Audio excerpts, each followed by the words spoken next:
Welcome back to the show. So the Washington primary is over, but election season is just heating up, and we now know who's going to go head-to-head in November. Seattle U political science professor Marco Lowe joins us now to break down the big races. Marco, so good to see you again. Thanks for being here. Thank you for having me. Absolutely. Always a delight for you to help make things a little bit more palatable. First off, the biggest shocker of the primary, Seattle's city attorney race. You know, I'm as surprised and shocked as anyone else.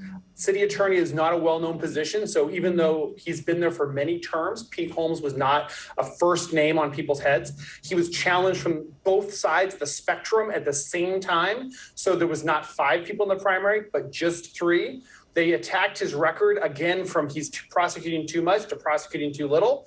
He had not raised a lot of money because I don't think he saw a challenge coming. I did not see a challenge coming. They did not enter the race until late. And it was a perfect storm. And he is not going to go on to the general. All right. Well, that is interesting. And it was one thing that I think a lot of people were a little bit surprised about, the concession. Let's talk about the Seattle mayor race. Are you surprised 2 established candidates rose to the top? No, these 2, Council President Gonzalez and former council member Bruce Harrell, were leading in the polling almost throughout the race. So both amassed quite a bit of funding, put it to work in the race. Both got through. You saw a real challenge from Colleen Echohawk and Justin Farrell, but neither could get enough votes to break past those 2 frontrunners. All right, let's talk about now the King County executive spot. Dow Constantine, he's been there for a while. He's competing for his job again against challenger Joe Nguyen. Do you see the changing COVID conditions having an effect on this race come November?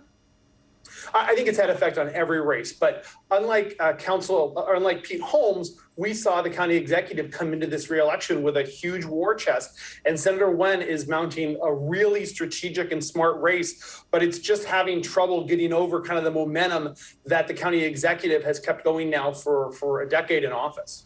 I can imagine that. I mean, we see him. He's very, very visible on social media. He's always out there. I mean, he's one of the elected officials you see quite frequently. Yes. Yes. All right, let's talk about school board races. That, as a parent, I will admit, this is a hot topic. I think some folks, some parents who had not been interested before are interested now because there is such a division on what happened with schools and the pandemic. How do you think that's going to turn out? You know, we have 2 candidates that came through the primary with really commanding leads. I'll never call anything going before the general, but Ms. Moritz had 59% and Sarju had 85. I mean, it's really hard to see that changing. Both came as managers, one's in the public sector, one from the private sector, who know how to run things. And I think they're telling the district from this board, they're going to have hands on the administration for the schools. Yeah, we're going to see about that. All right, let's talk about voter turnout. Ballot returns statewide, they were not that great. What does that say to you? You know, primaries in off year, which means not a presidential or Senate race, typically are lower. I think COVID suppressed everything. We even saw fewer people running for office, like 60-something seats in King County were unchallenged, or I would say under-challenged.